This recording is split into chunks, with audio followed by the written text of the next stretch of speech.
¿Qué tal, chicos? El día de hoy seguiremos con nuestras actividades diarias de Aprendo en Casa. El título de nuestra actividad es Leemos cartas para conocer sus características. En las actividades anteriores lograste identificar cómo las familias y las comunidades desde mucho tiempo atrás hasta la actualidad enfrentan diversas dificultades, las cuales han sabido superar con mucha fuerza, conocimiento y actitud. Luego averiguaste y explicaste el funcionamiento y los beneficios de los invernaderos y los huertos escolares. Hoy conocerás una mejor forma de expresar por escrito tus ideas y pensamientos. Leerás dos cartas para conocer sus características y estructura. Por ello, nuestro propósito de hoy, nuestra meta es identificar las características de las cartas. Para iniciar esta actividad, vas a reflexionar y vas a responder estas preguntas en tu cuaderno. ¿Has escrito, leído o visto una carta? ¿Cómo es? Esta pregunta está muy sencilla, ¿verdad? Porque ya hemos trabajado lo que es la carta. ¿Para qué crees que sirven las cartas? ¿Quiénes usan este tipo de textos? Muy bien. Ahora vas a preguntarle a un familiar que tengas en casa y le vas a preguntar estas dos preguntitas. ¿Por qué lo hizo? ¿Por qué el familiar escribió esa carta o la carta? ¿Para quién la escribió? Muy bien, chicos. Después de haber respondido, de haber averiguado, de haber hecho estas preguntas, vamos a empezar a leer la primera carta. Carta número 1. Dice, Piura, como vemos acá, ¿no? Piura, 22 de junio de 2018. ¿Qué es esto, chicos? La fecha, ¿verdad? Muy bien. ¿Qué dice acá? Querido abuelito Carlos, te mando esta carta porque sé que no te gusta hablar por teléfono. Quisiera contarte que en mis estudios me va genial. A pesar de continuar en la academia de fútbol, a la que asisto una vez por semana, ya están por llegar las vacaciones y pronto pasaré a segundo grado de secundaria, con muy buenas notas. Empecé hace 2 meses a practicar natación. Me encanta hacerlo y ahí he conocido unos cuantos amigos. Mi profesor es muy bueno y me ha dicho que si entreno duro, el próximo año podré competir. Si llegas a venir a algún momento, vas a tener que acompañarme. Así me verás nadar y te presentaré a mis nuevos amigos. Ah, muy bien, chicos. En este primer párrafo que acabamos de leer, ¿qué nos está dando a entender? Muy bien, que hay un niño que está escribiendo a su abuelo, que ¿quién es? Carlos, ¿verdad? Y le está contando todas las actividades que está realizando, como el fútbol, natación, que ya va a pasar a segundo grado, ¿verdad? Muy bien. Seguimos. Te cuento algo, abuelito. Mi papá me dijo que vamos a viajar para tu casa en Navidad. Así que anda ejercitándote, porque jugaremos fútbol y te enseñaré unas jugadas maestras, a lo Paolo Guerrero o Cristiano Ronaldo. Ja, ja, ja. Recuerda que guardamos mi pelota en el ropero de mi abuelita, ahí donde guardas las frazadas. Las vas sacando. Ahora te envío esta carta con mi tío Marquito. Me gustaría pedirte que me respondas. Y perdóname, abuelito, porque soy distraído y a veces estoy sin tiempo y se me pasa saludarte. Pero yo te prometo que si me escribes, siempre te voy a contestar. Te quiero mucho. Besos y 1000 abrazos. Tu nieto, Juan. Ah, muy bien. Entonces podemos ver que el nieto, ¿cómo se llama? Juan, ¿verdad? Y él le está escribiendo una carta a quién? A su abuelito Carlos, contándole las actividades que está realizando, ¿verdad? Y que le está yendo muy bien en el colegio. También le está contando que su papá le ha dicho que van a ir para época de Navidad, ¿verdad? A visitarlo y que van a jugar fútbol. Muy bien. Y que esta carta, ¿qué más? Y que esta carta va a ser entregada, va a ser llevada por el tío Marquito, ¿verdad? Muy bien. Para recordar la estructura de la carta, ¿qué es lo que vemos al inicio? Es una fecha, ¿no? Muy bien, esa es la fecha. Vamos a ver ahora la estructura de la carta, de esta carta. De ahí sigue el saludo, que dice querido abuelito. ¿Qué más? Tenemos el cuerpo. Todo esto que está de azul es el cuerpo de la carta. ¿Qué más? La despedida. Te quiero mucho. Besos y 1000 brazos, tu nieto.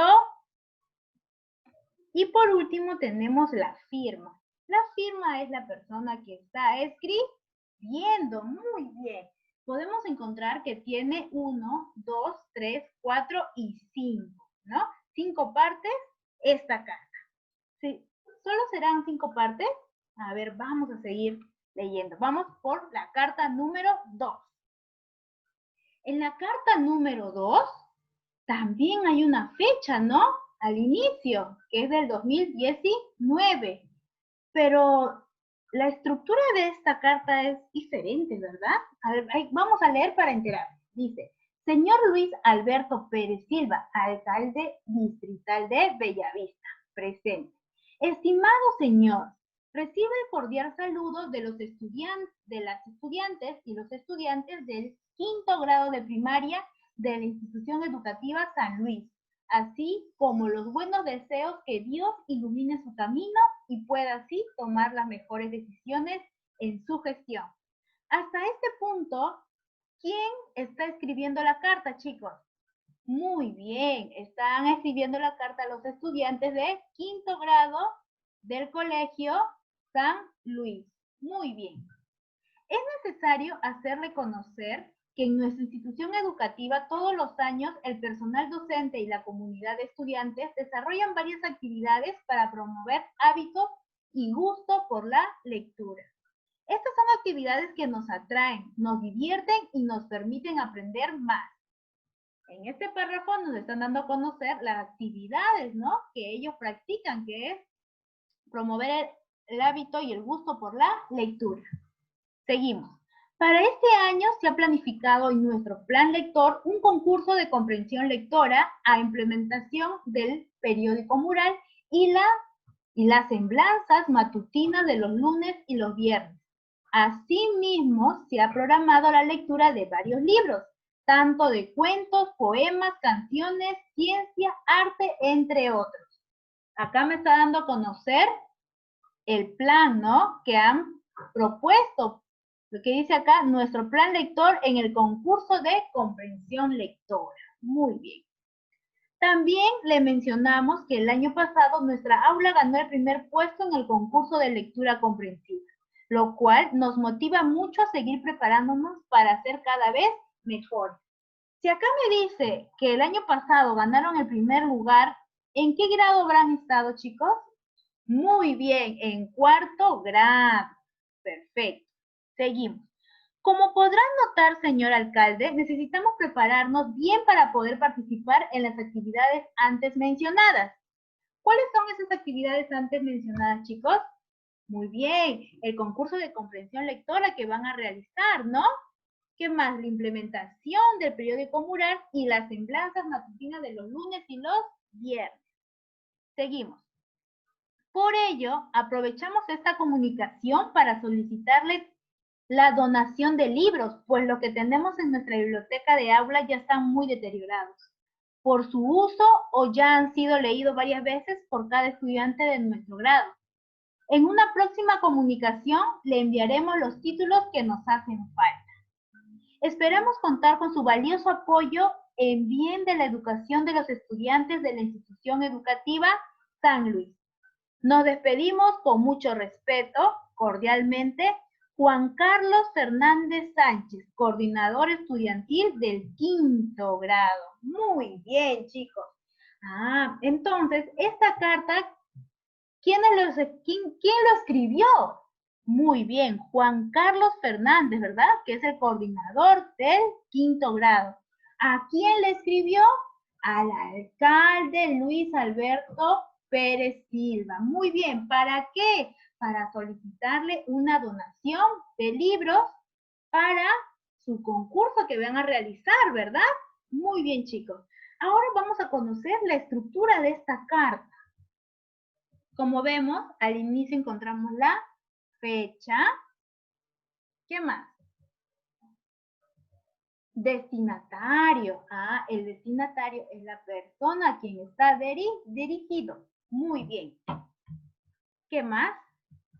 Tenemos el saludo, estimado señor. Este es el saludo. De ahí tenemos la introducción. Este primer párrafo es la introducción. De ahí tenemos el cuerpo de la carta. Tenemos la despedida y tenemos la firma. Muy bien, chicos. A comparación de la carta que hemos leído al comienzo, la primera carta, tenemos que en ambas hay fecha, ¿verdad? También tenemos saludo, tenemos cuerpo de la carta, despedida y firma. ¿Qué es lo que está aumentando en esta carta? Lo que es el destinatario y la introducción. ¿Y por qué será esa diferencia entre esas dos? Entre esas dos cartas. A ver, vamos a seguir leyendo para poder comprender más. Luego de leer las cartas, vamos a contestar las siguientes preguntas en el cuaderno. Vas a realizar este cuadro y vas a contestar. Dice ahí, ¿qué escribe el autor al empezar la carta de la carta 1 y de la carta 2? ¿A quién está dirigida la carta? ¿Cómo lo sabes? En la carta 1, ¿a quién está dirigida? Y en la carta 2, ¿a quién está dirigida? ¿Qué acciones, vivencias o sentimientos se describen en la carta 1 y en la carta 2? ¿Cómo termina el autor la escritura de su carta? ¿Con qué propósito se escribió? ¿Cómo es el lenguaje utilizado por el autor en la carta? Chicos, estas respuestas las puedo responder ya leyendo, después de haber leído las cartas, pero hay algunas preguntitas que quizás no lo podemos desarrollar en el momento. Para ello vamos a seguir leyendo, vamos a seguir escuchando para poder responderlas mejor. Ahora, entonces las cartas. Las cartas se escriben con distintos propósitos. Recordemos las dos cartas que leímos al inicio. La primera carta, ¿con qué propósito se escribió? Muy bien, un nieto, ¿no? Le escribió a su abuelo para contarle todas sus actividades que estaba realizando, cómo le estaba yendo y que lo extrañaba, y entre otras cosas. Y en la segunda carta era una petición, ¿verdad? Que hacían los alumnos de quinto grado al señor alcalde. ¿Para qué? Para que le donara libros. Muy bien. De ello depende cómo se organizarán las ideas y el tipo de lenguaje que se empleará. Por ejemplo, si una carta familiar, el lenguaje puede ser formal e informal, mientras que si en una carta de invitación o petición dirigida a alguna autoridad, el lenguaje debe ser formal. Ah, entonces, en la primera carta hemos utilizado un lenguaje informal, ¿no? Porque está dirigida también a un familiar. Y en la segunda carta es un lenguaje formal. Se utilizó un lenguaje formal porque está dirigida a una autoridad. Muy bien, chicos. Ahora, ¿por qué hemos visto esas dos estructuras diferentes en la primera carta y en la segunda carta? Fácil, porque hay dos tipos de cartas, que son las cartas formales y las cartas informales. La carta formal es, por ejemplo, la segunda que leímos y la carta informal es la primera que leímos. Ahora vamos a conocer un poco sobre las cartas formales. Dice, tiene un lenguaje utilizado muy formal, uso de fórmulas de cortesía. Los destinatarios son instituciones, cartas al director y, como vimos en el ejemplo, cartas a una autoridad, que viene a ser el alcalde. La estructura tiene fecha, ¿no? El encabezado, que viene a ser el destinatario, saludo, introducción, cuerpo, despedida y firma. Ahora, en las cartas informales, lo que vimos en la primera carta, Tiene un lenguaje utilizado que es sencillo y cercano. ¿Por qué cercano? Porque recuerden que era un nieto escribiéndole a su abuelo. Destinatarios, a los amigos, algún familiar, algún conocido, etc. Y su estructura, ¿qué es lo que tiene? La fecha, el saludo, el texto o el cuerpo, ¿no? La despedida y la firma, que también viene a ser lo que es postdata, ¿no? Donde tienes que poner tu nombre. Algunas características más que podemos encontrar de la carta. Por ejemplo, busca una reacción favorable a los intereses del remitente. Es que está buscando una reacción de quien lo va a leer. 2. Hay un receptor, que viene a ser el destinatario, y un emisor, que es el remitente. Por ejemplo, en la primera carta que leímos, ¿quién era el receptor? Muy bien, era el abuelo. ¿Y quién era el emisor? Muy bien, era Juan, ¿no? Que era el mismo. Se redacta con un propósito. Por ejemplo, en la primera carta, ¿el propósito cuál era? Contarle, ¿no? Sobre sus actividades, contarles que van a ir a visitarlo y que se preparen para jugar el fútbol. Y en la segunda carta, el propósito era hacer una petición, ¿no? Para que le donaran los libros. Y también tenemos que tiene en ocasiones un vocabulario formal o informal. Como ya sabemos, las cartas para un familiar, por ejemplo, se puede utilizar un vocabulario formal o informal, pero en las cartas formales el vocabulario debe ser formal. Muy bien. Después de ello, después de que hayas leído estas dos cartas y saber y conocer sus partes y los diferentes propósitos con los que se escriben, te invitamos a elaborar creativamente un esquema o un organizador visual de las características y las partes de una carta. Por ejemplo, acá tenemos un organizador visual, pero tú lo puedes realizar como tú desees. Después de haber realizado tu organizador visual, vas a calificar tu organizador, ¿ya? Vas a desarrollar, vas a escribir este cuadro en tu cuaderno y vas a revisar si tu organizador visual tiene. Mencioné los diferentes propósitos con los que se escribieron las cartas. Check, sí. Indiqué cuáles son las partes de una carta. Check. Señalé el destinatario o a quién se escribe la carta. Mencioné el lenguaje formal o informal que se usa para escribir una carta. Mencioné al autor o a la persona que firma la carta. Si tu organizador tiene todas estos indicadores, le pondrás un check. Muy bien, chicos, yo sé que ustedes lo van a hacer. Ahora, después de haber leído y haber aprendido lo que es las características de la carta, las estructuras de las cartas, vas a compartir en familia. Reúnete con tus familiares y lean una de las cartas del día de hoy. Puedes coger cualquiera de las dos cartas. Coméntales que en las siguientes actividades escribirás una carta dirigida a las familias del futuro. En otras actividades vamos a realizar una carta, ¿ya? Y van a comentar con ello a su familia. Invítalos a responder la siguiente pregunta. ¿Qué le podríamos decir a las personas del futuro sobre cómo afrontamos los retos en la actualidad? Esto podríamos preguntar a nuestra familia para poder escribir y plasmar nuestras ideas en una carta. Cuéntale lo que aprendiste hoy sobre las cartas, las acciones desarrolladas que te ayudaron a identificar las características de la carta y también cuéntale sobre las dificultades que presentaste y cómo lo superaste. Muy bien, chicos. Eso es todo por hoy y espero que hayan comprendido todo lo que tenga que ver con la carta. Nos vemos hasta la próxima.